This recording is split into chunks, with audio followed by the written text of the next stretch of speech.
Hello everyone, this is CA Keval Mota. And first of all, let me thank you for investing your valuable time in this session. And I assure you that this session will be the most beneficial session for all of you, okay, for your exam purpose or for your professional career. So let us understand that what exactly we are going to do in this session. We are going to revise entire concepts of GST along with question answers, okay, and this video is specifically for CA, CMA, CS final students. Also inter and executive students can watch it. I will mention the areas that are not applicable for them in the description box, okay, and the PDF which is required while listening to these lectures is also available in description box. You can download that, okay. So let us begin this journey. So the first topic which we are going to start here is GST and introduction. GST and introduction, the first and foremost topic which will cover the basics of GST, okay, the constitutional provisions which are enabling GST in India that we are going to study.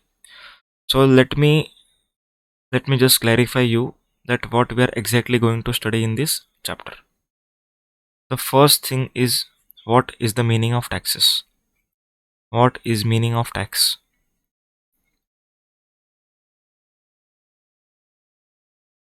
Next thing we are going to learn is types of taxes. Types of taxes. Okay. Third one we are going to check out that what are the benefits of GST over pre-GST regime taxes. Okay. Benefit of GST. Then constitutional validity. Okay. Constitutional validity means which are the provisions in Constitution of India, okay, relating to GST, and when GST was introduced at that time which provisions were amended and what is the logic behind that amendment and what does that exactly amendment say. We are going to study that constitutional provisions along with the journey of GST, that is transition. That is from 2004 it is emerging, from 2007 it GST was proposed and Lok Sabha, Rajya Sabha are passing the bill, that we are going to see. So it is called as year by year transition. Year by year transition. And the last thing we are going to check out is GST Council. GST Council. Okay. GST Council is the team, or we can say a council formed for implementing GST in India. Okay. The decisions regarding to what should be the rate of tax, what should be the exemptions, and how GST should move on very smoothly is all the matters decided by GST Council. Okay. So let us firstly begin with the topic, what is the meaning of tax? So what is the meaning of tax? Okay. I know everyone is well aware of this fact. Tax means a revenue to the government. What is the tax? Tax is a revenue to the government. So what does government do by collecting these taxes? Government runs the country. Okay. Government provides infrastructure facilities. Government promotes education. Okay. For all these activities, what government requires? Money. And the source from which the money is generated is tax. Okay. So basically there are broadly two types of taxes: direct tax and indirect taxes. Okay. Direct tax and indirect taxes. As far as your CA final exams are concerned, direct tax comes in paper 6 and paper 7. Okay. So direct taxes. Let us understand the meaning and differentiation between these two taxes. Direct tax. As the name suggests, that direct tax is levied directly, levied directly on the person earning income. Directly on person earning income. Okay. Means जो person पैसा कमा रहा है उसको direct tax pay करना है directly to the government. Okay. However indirect tax is not a directly collected tax to the government, but this is the tax collected via suppliers. ठीक है. For example, A is supplier, that is manufacturer. Okay. B is distributor, and C is a consumer. Okay, these three parties.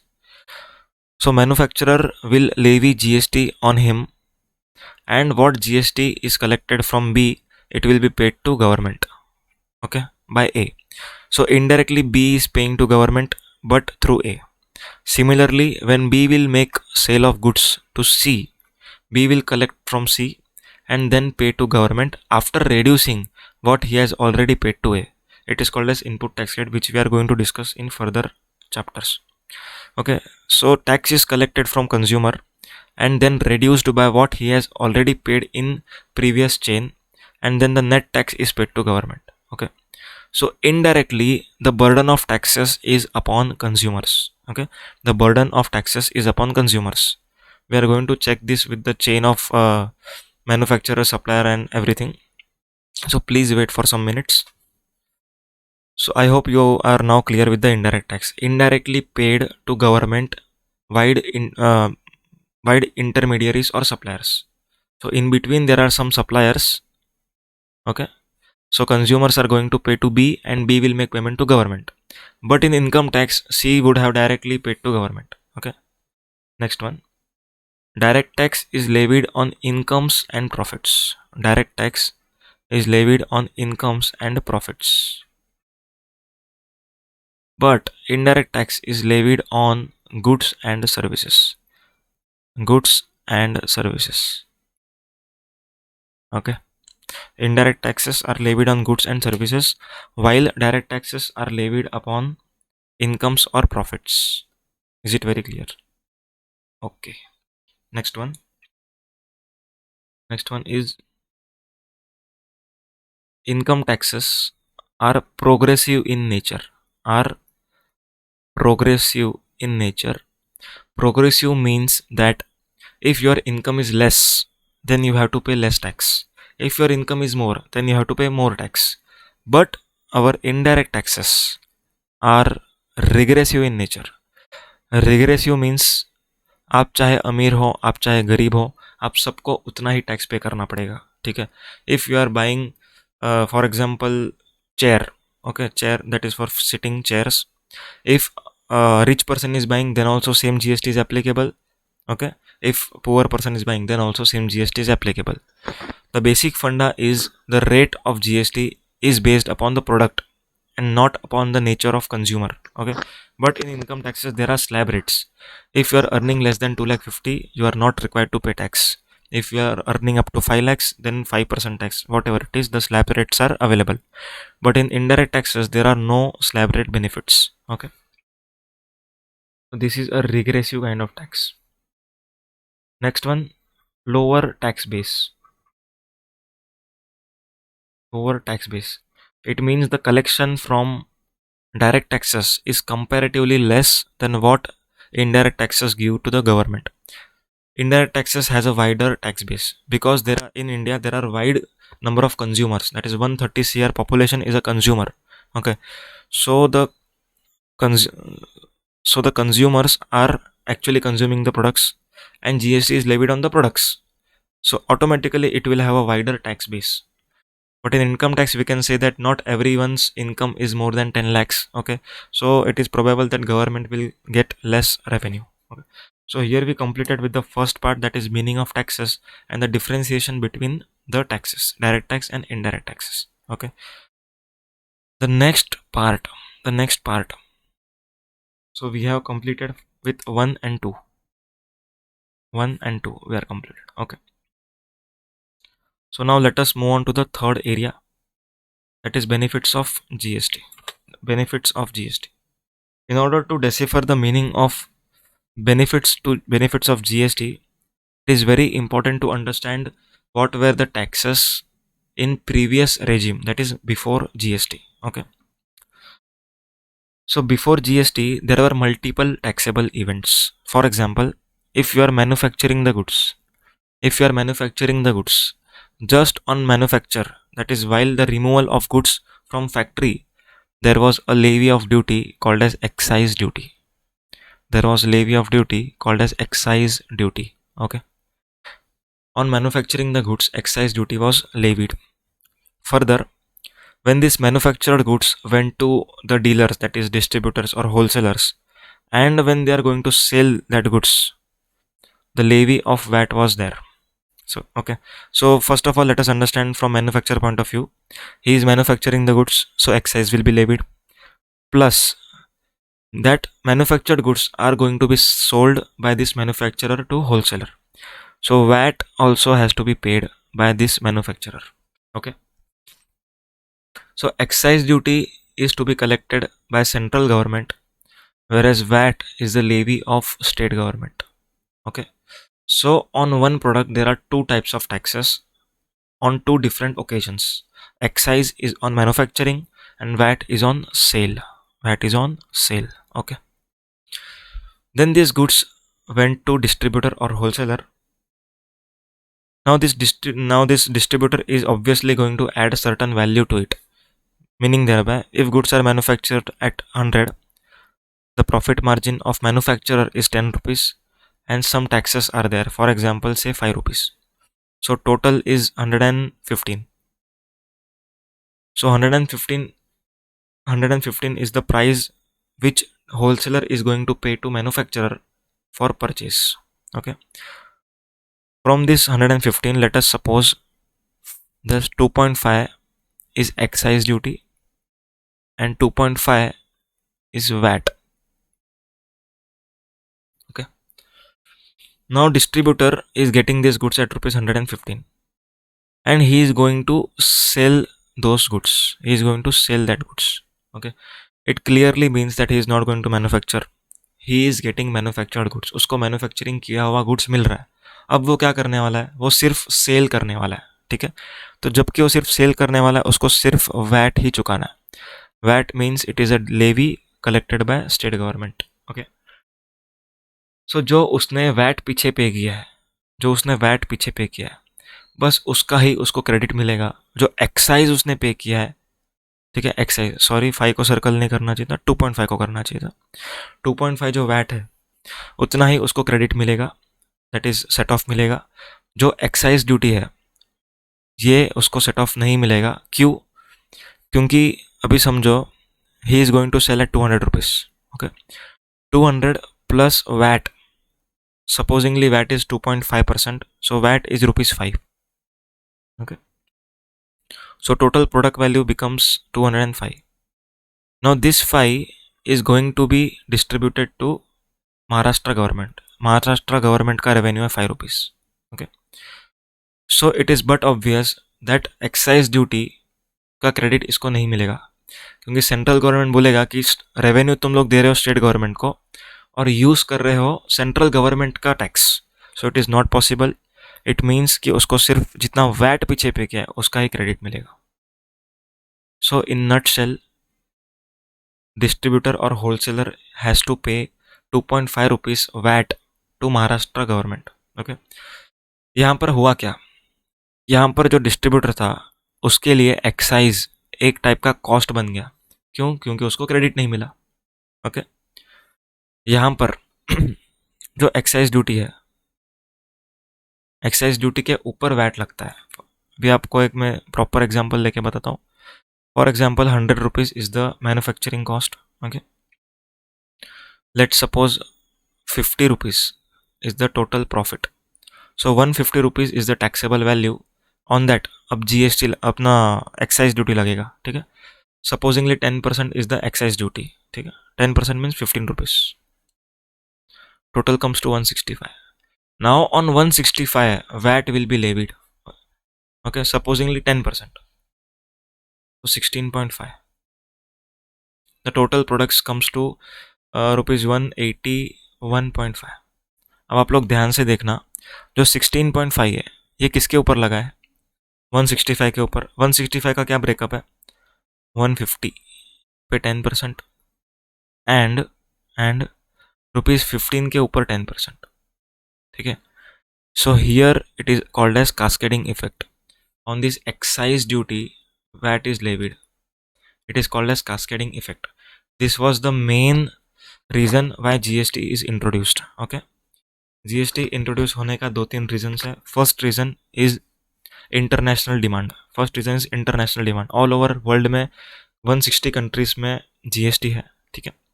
Next one was cascading effect. Cascading effect मतलब tax के ऊपर tax का लगना, उसको बोलते हैं cascading effect.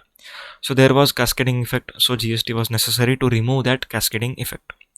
Third one was there were plenty of taxable events. There were plenty of taxable events, काफ़ी सारे टैक्सेबल इवेंट्स थे। जैसे एक्साइज के लिए टैक्सेबल इवेंट था मैन्युफैक्चर, ठीक है।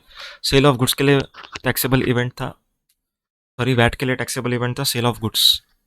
सर्विसेज के लिए क्या था? Supply of services, provision of services, okay. So there were multiple taxable events in preceding tax regime. In GST there is only one taxable event, that is supply, ठीक है। Our next chapter is supply only, हम उसमें पूरा detail में देखने वाले supply का meaning and what ever it is, okay. So I hope what are the benefits of GST is very clear now. First benefit, removal of cascading effect. Removal of cascading effect. Second one, one taxable event. One taxable event. ठीक है। अब GST आने के बाद काफ़ी सारे taxes subsume हो गए जीएसटी में। जैसे एक्साइज जो सेंट्रल गवर्नमेंट कलेक्ट करता था, अब एक्साइज नहीं है, ठीक है। On certain products there are excise, that is petroleum products and alcoholic liquor for human consumption. इन चीज़ों पर एक्साइज ड्यूटी और स्टेट वैट तो है ही, बट इनको छोड़ के बाकी जितने भी प्रोडक्ट्स हैं सारे के सारे जीएसटी में एम्बिट में आ चुके हैं। इट मीन्स इन सब प्रोडक्ट्स के ऊपर अब जीएसटी लगेगा, एक्साइज ड्यूटी नहीं लगेगा। Meaning thereby excise tax has been subsumed in GST. Next one is service tax. अब सर्विस टैक्स किस पे ऊपर लगता था? On supply of services. For example, I am teaching you, I am charging you something, okay, so मैं service tax लगाता था। पर अब सप्लाई ऑफ सर्विस पर क्या लगेगा? जीएसटी लगेगा, सर्विस टैक्स नहीं लगेगा, ठीक है। One thing which is not subsumed in GST is basic custom duty. What it is? Basic custom duty. Basic custom duty means a duty which is levied on import of goods. जब आप goods दूसरे country से India में लाते हो, आपको basic custom duty पे करना पड़ता है, ओके, असेसेबल वैल्यू के ऊपर। So that basic custom duty is not subsumed under GST, okay. Is it very clear now? Now let us understand the chain of GST through certain example. आपके screen पर वो example दिखेगा अब।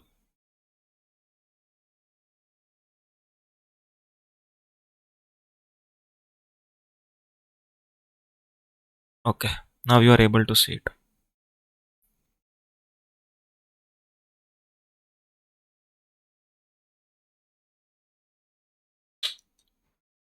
So this is the chain of indirect tax from GST perspective, okay?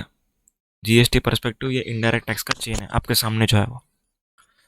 So यहाँ पर actually 4 parties हैं। सबसे पहला party A which is a manufacturer, B which is a wholesaler, C which is a retailer and D who is a consumer, okay? Manufacturer ने ये goods ₹100 में बनाया, ठीक है। उसके ऊपर 10 रुपीज़ का उसने अपना प्रॉफिट रखा एंड टोटल वैल्यू हो गया 110 रुपीज़, ठीक है। यहाँ पर जीएसटी का रेट हमने अज्यूम किया है 12%। आपको बता दूं मैं, जीएसटी के 5 स्लैब्स है। First one 0%, 5%, 12%, 18% and 28%। This are the slabs of GST. मतलब ये जीएसटी के रेट्स हैं मोटा मोटी। अब इसमें ना कुछ रेट्स जो है 3%। 3% रेट जो होता है वो प्रेशियस मेटल्स पे, that is gold and imitation jewellery, इन सब पे 3% है। फिर मर्चेंट एक्सपोर्ट है तो उसमें 0.1% है, ठीक है। ये सारे रेट ऑफ टैक्सेस है, इससे हमें कुछ लेना देना नहीं है। आपको एग्जाम में क्वेश्चन में दिया रहेगा कि क्या रेट ऑफ टैक्स आपको अप्लाई करना है, ठीक है। So GST tariff, it is not in your syllabus. So let us understand here by taking example that GST rate is 12%. So 110 के ऊपर आपको 12% चार्ज करना है। आप लोग कैलसी ले लो, please solve simultaneously for getting clear the concepts, okay. So 110 के ऊपर GST is 12%, 13.2. So total invoice value for A on supply to B becomes rupees 123.2. 110 basic price plus GST 13.2, ठीक है। अब अज्यूम करते हैं कि A is a first stage dealer, मतलब इसके पीछे कोई भी आईटीसी नहीं है इसके पास. So total GST is ₹13.2 and input tax credit को यहाँ पर हम माइनस करेंगे जो कि 0 है. तो गवर्नमेंट को कितना पे करना है ए को? 13.2. How he is going to pay to the government? By collecting this money from B. समझ में आ रहा है आप लोग को? 110 प्लस 13.2, टोटल उसने कितना कलेक्ट किया? 123. Total amount collected from B is ₹123 in which GST is also collected. समझ में आ रहा है? जीएसटी आपको पे कैसे करना है? After collecting from the recipient. After in the sense पैसा आने से पहले भी पे करना पड़ेगा as per time of supply provisions, but ultimately आपको आगे वाले से कलेक्ट करना है एंड देन गवर्नमेंट को पेमेंट करना है. Okay, so 13.2 rupees is the amount of GST which is to be paid by A, which is going to be collected from B. Okay, अब B के लिए कॉस्ट कितना है? एकदम ध्यान से सोच समझ कर आंसर करना है आपको. What is the cost for B?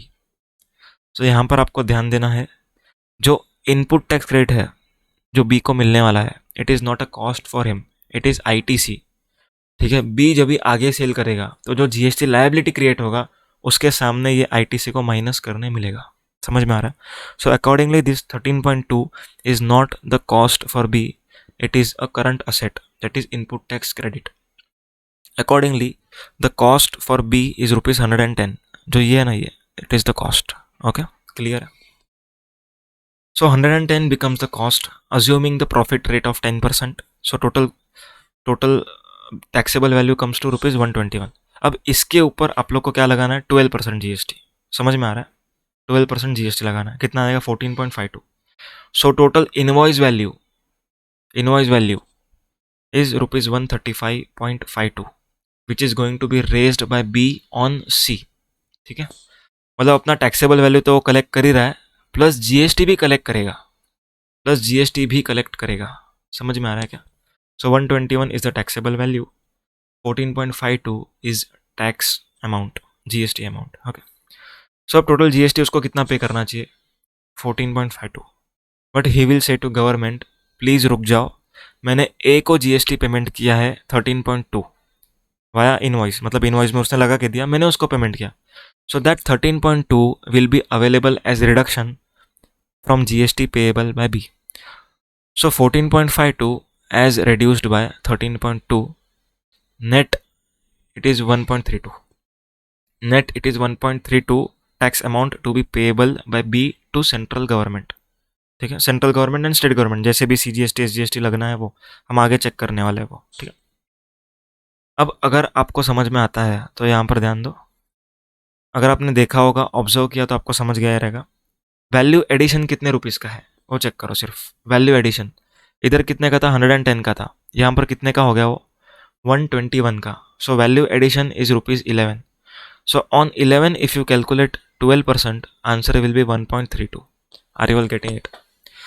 So GST is a value added tax, is a type of value added tax. ठीक है, इट मीन्स वैल्यू एडिशन के ऊपर जीएसटी लग रहा है. ओके, चलो आगे की चेन की ओर बढ़ते हैं. अब 135.52 इज अ इनवॉइस वैल्यू, पर अपने को पता है सी के लिए कॉस्ट कितना रहेगा?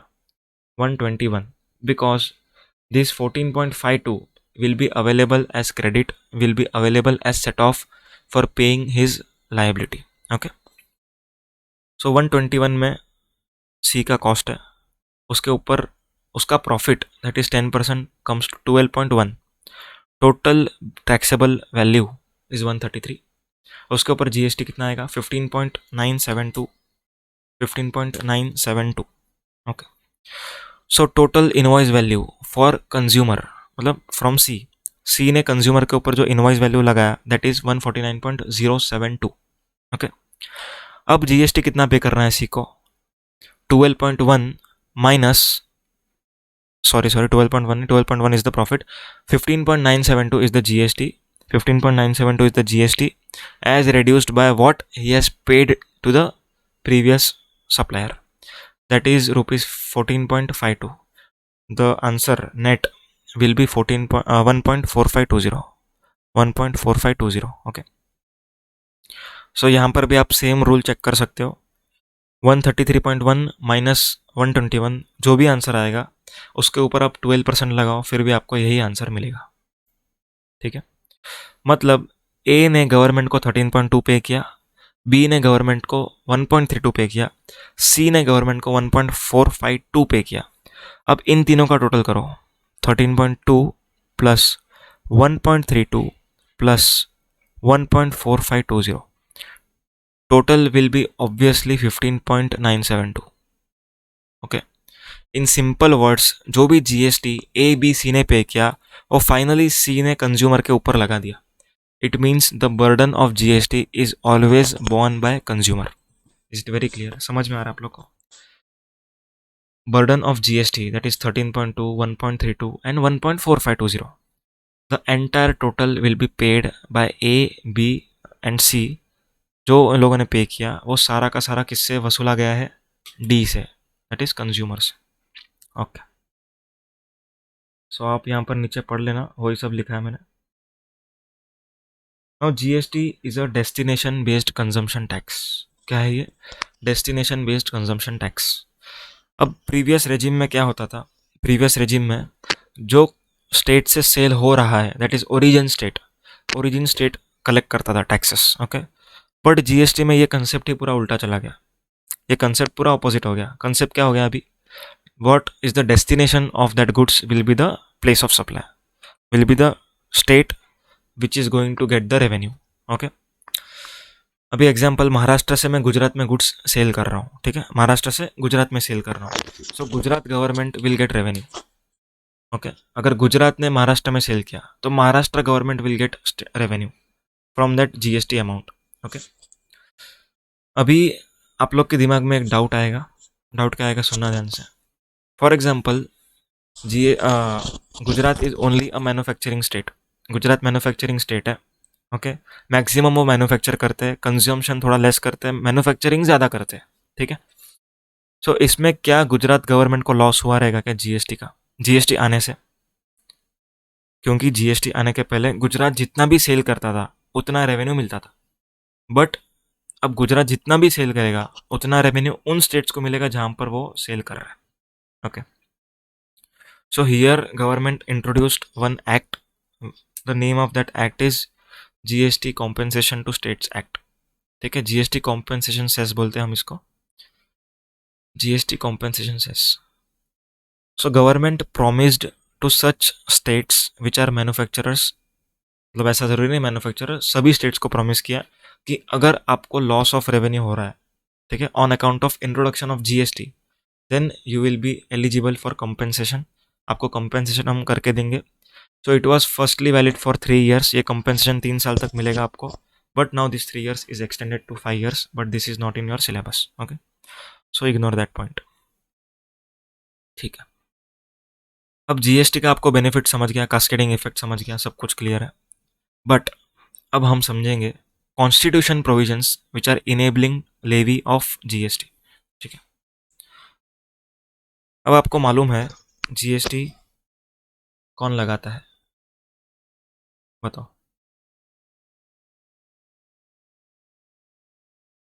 ओके, स्क्रीन दिख रहा है? ठीक है,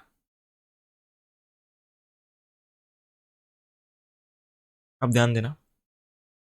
देर आर थ्री लिस्ट्स। कौन सी? Union, state and concurrent. Union list में ऐसे सब टैक्सेस होते हैं जो यूनियन लगा सकता है प्रोडक्ट्स, एंड स्टेट पे जो भी स्टेट लगा सकता है वो। ठीक है, एंड कॉन्करेंट में जो दोनों लगा सकते हैं, जिनके पास दोनों के पास पावर है। Okay, so this list are contain in 7th schedule to constitution of India. Okay, now GST आने के लिए आर्टिकल 246A का इंट्रोडक्शन लाया, आर्टिकल नंबर 246A। अब आर्टिकल 246A है, उसने दोनों को पावर दिया। अभी इसमें 1 and 2,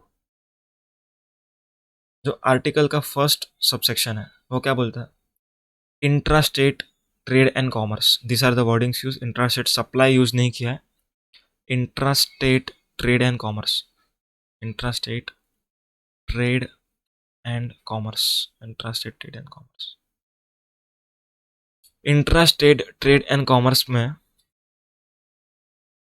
union, not union territory, union and state, that is central government and state government will have power to levy GST। ठीक है, इन सिंपल वर्ड्स, अगर आप महाराष्ट्र में किसी को गुड्स बेचते हो तो सेंट्रल का levy, that is called as CGST, central goods and services tax, and SGST अगर वो स्टेट है तो, यूनियन टेरिटरी है तो UTGST। So on the sale within the state, that is intrastate trade, क्या लगेगा उस आर्टिकल पर? CGST and SGST.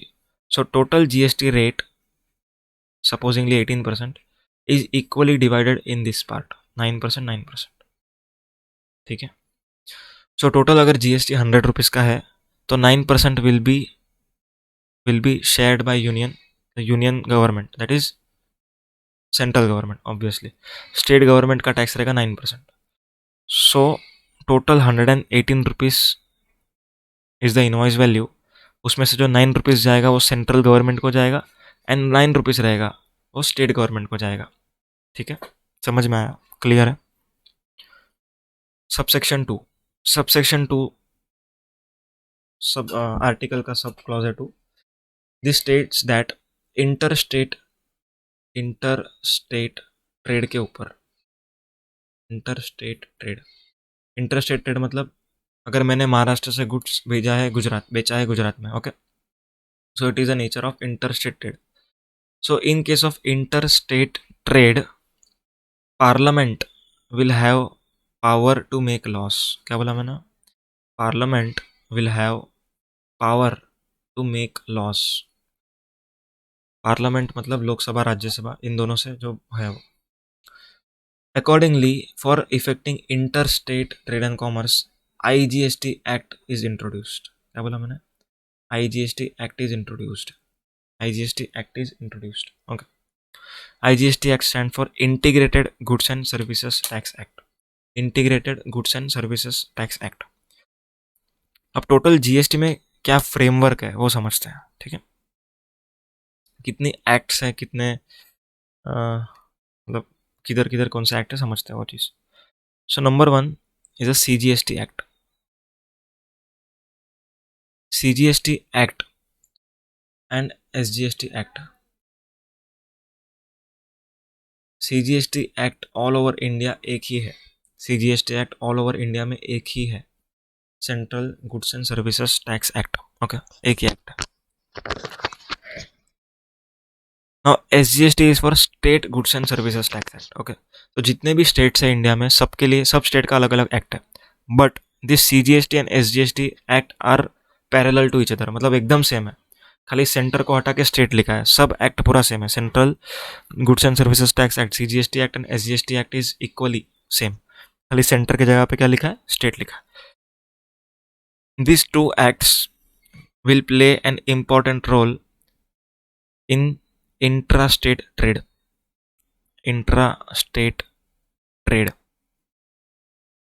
आगे जाके हम इस ट्रेड को सप्लाई से सब्स्टिट्यूट कर लेंगे। ठीक है, अभी के लिए आप इंट्रास्टेट ट्रेड पकड़ के चलो, क्योंकि कॉन्स्टिट्यूशन में वर्ड्स ट्रेड यूज किया।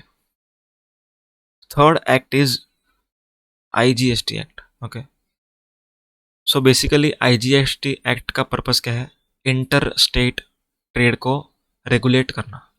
The purpose of IGST act is to regulate interstate trade and commerce. Okay, it means when supply is outside the state, for example Maharashtra वाले ने गुड्स भेजा है गुजरात में, बेचा। Okay, so it is governed as per section 8 of IGST act, section 7 and 8 of IGST act, ये हम बाद में सीखेंगे।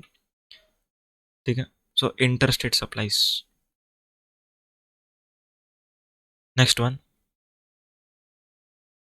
फॉर एक्सपोर्ट ऑफ गुड्स और सर्विसेज, और इम्पोर्ट ऑफ गुड्स और सर्विसेज, इसके लिए IGST एक्ट है। ठीक है, अब आप लोग को दिमाग में एक क्वेश्चन आएगा, जिन लोगों ने GST पढ़ा हुआ है वो लोग बोलेंगे कि सेक्शन 7 सबसेक्शन 1B में क्या लिखा हुआ है? Import of service. अब मैं बोल रहा हूँ import of service IGST act में टैक्स लगेगा, ठीक है। तो यहाँ पर अपन सप्लाई के अंदर 7(1)(b अगर आप देखोगे, 7(1)(b, शेड्यूल 1 का पैरा 4, इन सब में इंपोर्ट ऑफ सर्विसेज का बात किया। तो सर यहाँ पर सर्विसेज के बारे में क्यों बात कर रहे हैं लोग, इंपोर्ट ऑफ सर्विस के बारे में? If IGST act has the power to levy tax on that import of service, let IGST act makes that rule. But answer is CGST act only defines supply का parameters, ठीक है। CGST act is only the act which determines कि क्या supply होगा, क्या supply नहीं होगा। Okay, what will be the supply, what will not be the supply, and what will be the supply of goods or services, ठीक है। This everything is going to be written in CGST Act. The reference of CGST Act has been taken in IGST Act via section 20 of IGST Act, ठीक है। मतलब ऐसा बोला गया है कि CGST Act में कुछ प्रोविजंस है, it will be as it is applicable for IGST Act, ठीक है। So this is the framework CGST, SGST। And अगर कोई यूनियन टेरिटरीज है, यूनियन टेरिटरीज, उसके लिए है UTGST एक्ट। कौन सा act? UTGST act, union territory goods and services tax act, ठीक है। And fifth act is GST compensation cess act, compensation cess act, ठीक है। इसका पूरा नाम बहुत बड़ा है, GST compensation to the states act, इस तरह से नाम है उसका। So 1 2 3 4 5 there are 5 legislations through which GST is implemented in India. Okay, so this is the basic framework. अब आ जाते हैं वापस 246A पे। सो 246A states that intra state के ऊपर यूनियन एंड स्टेट इन दोनों को रेवेन्यू मिलना चाहिए, ठीक है। इन दोनों को रेवेन्यू मिलना चाहिए, मतलब CGST, SGST will be levied simultaneously on any product, will be levied simultaneously on any product. Okay, so this is called as dual model. क्या बोलते हैं इसको? Dual model. Dual model, GST is worked upon dual model. Dual model मतलब central government के पास भी power है and state government के पास भी पावर है GST कलेक्ट करने का। ओके, सो ये पावर आती कहाँ से है? ये तो हमने आर्टिकल में देखा, ठीक है। Now this power comes from charging section. The charging section of intra state supply is section 9(1) of CGST act, of CGST। Okay, on intra state transaction obviously. So interstate transaction पर कौन सा charging section लगेगा? Section 5 subsection 1 of IGST act is the charging section for interstate supply. Is it very clear? समझ में आ रहा है सब लोग को? ठीक है, वेरी गुड। हम ये डिटेल में पढ़ने वाले चार्ज ऑफ GST के चैप्टर में, so don't worry as of now. अभी खाली आप बेसिक कंसेप्ट पे ध्यान दो। अब PDF का स्क्रीन आपको दिखेगा। ओके,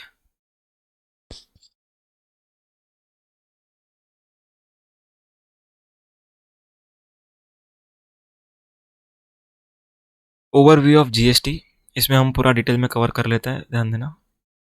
टाइप ऑफ टैक्स ये हमने ऑलरेडी डिस्कस किया हुआ है। GST is a destination based consumption tax. Okay, जिधर भी गुड्स का डेस्टिनेशन होगा या सर्विस का कंजम्पशन होगा, that state will be eligible for revenue, ठीक है। स्टेट गवर्नमेंट का जो रेवेन्यू होगा, CGST SGST लगेगा तो वो। अदरवाइज अगर इंटर स्टेट ट्रांजेक्शन है तो IGST will be collected by central government and it will be apportioned to the place of supply state. Is it very clear? IGST collect करेगा कौन? Central government, ठीक है। And it will be distributed to the place of supply state. The supplier will collect IGST on that transaction. It will be paid by him to the government, and then government will distribute it to the respective state of place of supply state. Origin state को नहीं मिलेगा, place of supply state को मिलेगा, that is destination वाली state को। Article 246A clear है। Article 269A is for levy and collection of GST on interstate trade. Okay, जो 246A में जो सब आर्टिकल था 2, ठीक है, उसका जो रेफरेंस जाता है वो जाता है 216A पे। No centralized registration, no centralized registration in service tax. There used to be a centralized registration, meaning thereby अगर आपका यूनिट्स महाराष्ट्र, गुजरात, राजस्थान या ऑल ओवर इंडिया में भी है, पर आप पूरे सबका सब स्टेट्स का एक ही रजिस्ट्रेशन ले सकते थे. But but in GST there is no concept of centralize registration. Each and every state has to be registered in its state only. ठीक है, from where they are making taxable supplies. अगर आप महाराष्ट्र से taxable supplies करते हो तो आपको महाराष्ट्र में रजिस्ट्रेशन लेना पड़ेगा, provided your turnover is exceeding ₹20 lakhs. और if you are supplier of exclusive goods then 40 lakhs. अगर आप कंपोजिशन हो तो आपको 1.5 CR का लिमिट मिलता है, उसमें कुछ कंडीशंस भी है. ठीक है. आउट ऑफ एम्बिट प्रोडक्ट्स मतलब जो प्रोडक्ट्स जीएसटी के तहत नहीं आते वो प्रोडक्ट्स कौन से हैं? तो 6 प्रोडक्ट्स है total. Okay. First product is alcoholic liquor for human consumption. This product is not in the ambit of GST. So you might be thinking कि भाई ऐसा क्यों? So answer is there are much of state taxes on it. ठीक है, state का जो VAT है, state का एक्साइज है, वो काफ़ी ज़्यादा मात्रा पर है.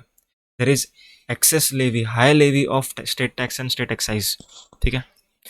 सो these states do not want central government to share their revenue. ठीक है. If supposingly there is 70% excise duty on sale of liquor, okay, for human consumption, then if GST is levied on that product, 35% will go to central and 35% will belong to state. So state were not in agreement to give this product into GST regime. Okay, so it is a product which is out of ambit of GST. Next 5 products are there. Petroleum products बोलते हैं अपन इसको प्यार से. There are 5 petroleum products out of GST regime currently, but it will be notified date later. From that date GST will be levied. Okay, so which are those products? Petroleum crude, natural gas, aviation turbine fuel, high speed diesel oil and motor spirit. ठीक है, ये products है जिसके ऊपर अभी भी state एक्साइजेस and VAT लगता है, जीएसटी नहीं लगता. ठीक है.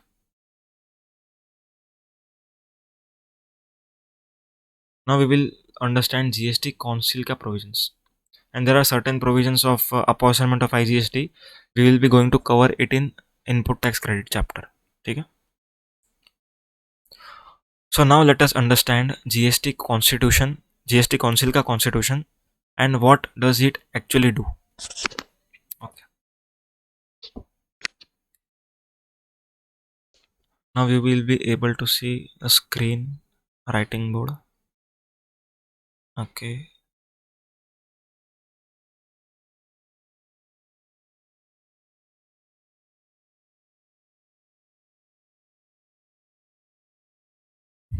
GST Council.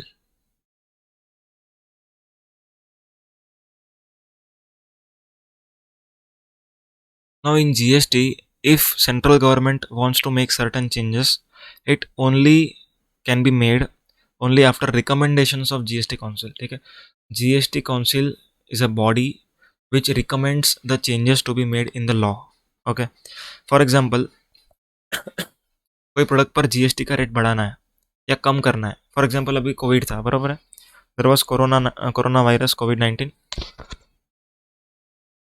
सो अगर सैनिटाइजर के ऊपर का जीएसटी रेट कम करना है, if government wants to reduce rate of GST on sanitizers, so meeting has to be conducted first. Okay, in that meeting that proposal should be passed and then only central government will approve that amendment. Okay, so क्या बोला मैंने? There will be a meeting of GST Council. There will be a meeting of GST Council. Now it is but obvious, if meeting हो रहा है, ठीक है, if there is a meeting there should be a quorum. There should be a quorum. Okay, and decision should be passed with certain level of majority. Now first of all let us understand who are the members in this GST Council. Who are the members in this GST Council? Now see this PDF.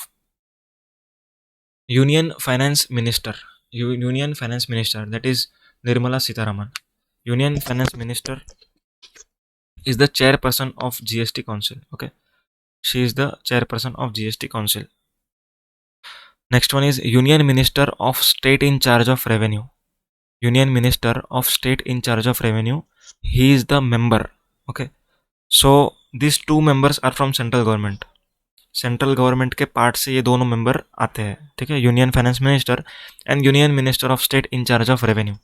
Okay, this two are the members from central government, center के point से ये आते हैं। Then third one are the members from each and every state, जितने भी states है, जितने भी यूनियन टेरिटरीज है, सबके लिए एक मेंबर आता है। Okay, so total as of today there are 33 members, there are 33 members in GST council. कितने मेंबर्स हैं? 33 members. The breakup is as follows: one member from union finance minister, ठीक है, यूनियन फाइनेंस मिनिस्टर एक ही होता है obviously, वो एक रहेंगे। Then one is union minister in charge of revenue. Next is 31 members from each and every state and union territory, ठीक है, total 33 members. So the quorum for conducting of meeting is 50%. That is 17 members. Okay, 16.2 आता है, sorry 16.5 आएगा, पर it is 17 rounded off to higher side. So minimum 17 members should be present, then only it will form a quorum. ठीक है, quorum मतलब क्या होता है कि डिसीजन लेने के लिए मिनिमम इतने लोग तो आने ही चाहिए, ठीक है, it is called as quorum, minimum requirement of the meeting. So 17 people should be there. Okay, now coming to the decision area. Okay, sorry, you are not able to see the screen. Just a second. So see here, 33 members, union finance minister one from union's minister in charge of revenue, and 31 other members from each and every state. So total will be 33 members. So उसका 50% would be the quorum. So 17 is the quorum. ठीक है, अब 17 लोग आ चुके हैं तो quorum आपका बन गया। अभी डिसीजन मेरे को पास करना है, क्या करना है? डिसीजन पास करवाना है, ठीक है। सो डिसीजन पास करवाने के लिए there should be a 3/4 majority. क्या बोला मैंने? 3/4 मेजोरिटी होना चाहिए। अभी 3/4 किसका? 33 लोगों का 3/4 और जितने लोग प्रेजेंट है उनका 3/4। तो द आंसर इज जितने लोग प्रेजेंट है उनका 3/4। 3/4 majority of people present and voting. क्या बोला मैंने? Present and voting, present and voting. Okay, so 3/4 majority of people present and voting should be the benchmark for effecting any decision. Okay, so and this 3/4 has to be followed with following principle. ध्यान देना, ये principal लगाना very important है, ठीक है। आपको ये याद कैसे रखना है? 1/3 2/3। क्या याद रखना है? 1/3 2/3। अब सेंट्रल गवर्नमेंट के ये दोनों लोग हैं, this two people are from central government and this is from state governments. Okay, so as per rule this central government का जो portion है it has to be voted in favor of the decision to the tune of 1/3। मतलब दो में से 1/3, that is at least one should agree, at least one, ठीक है। 1/3 मतलब 0 point something आता है, बट राउंडेड ऑफ तो हायर साइड, तो एटलीस्ट एक जन को एग्री करना होगा इस पर, ठीक है। नेक्स्ट इज स्टेट गवर्नमेंट के पार्ट से 2/3 लोगों का हाँ होना चाहिए, ठीक है। It means 31 into 2/3 which comes to around 21 I think. Just a second, it will be 21। Okay,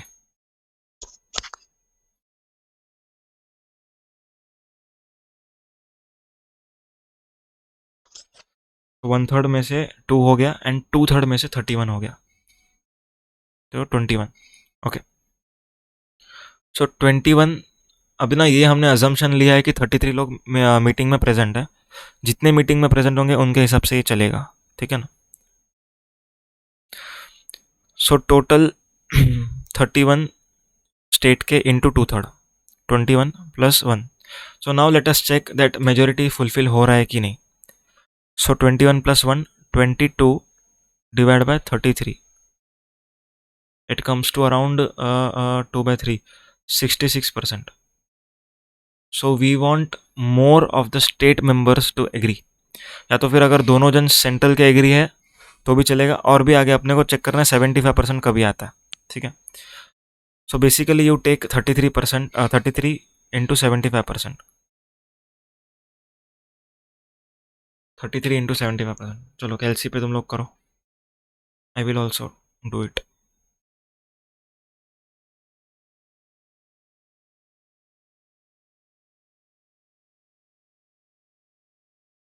33 इंटू 0.75, इट कम्स टू 25. टोटल 24.75 आ रहा है answer, but rounded off to higher side. 25 लोग को हाँ बोलना है. अब तक कितने हुए? 22, ठीक है. तो अकॉर्डिंगली आप लोग को ये मिनिमम क्राइटेरिया, ये 1 एंड 21 इज द मिनिमम, ठीक है. ऐसा नहीं हो सकता कि 25 के 25 स्टेट वाले हाँ बोल दे और सेंट्रल गवर्नमेंट में से किसी ने भी हाँ नहीं बोला, तो this decision will not be taken. Okay, so this is the minimum principle. 1/3 2/3 होना चाहिए, एंड दोनों का टोटल करके 3/4 भी होना चाहिए, ठीक है. I hope this is very clear. Okay, so GST council provisions are done with. Now let us understand the transition of GST. This is the last area. Transition कैसे हुआ वो समझ लेते हैं अभी.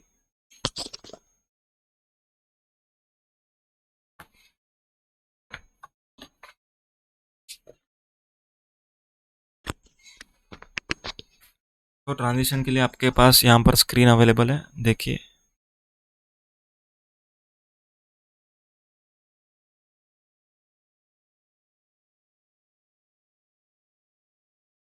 ओके,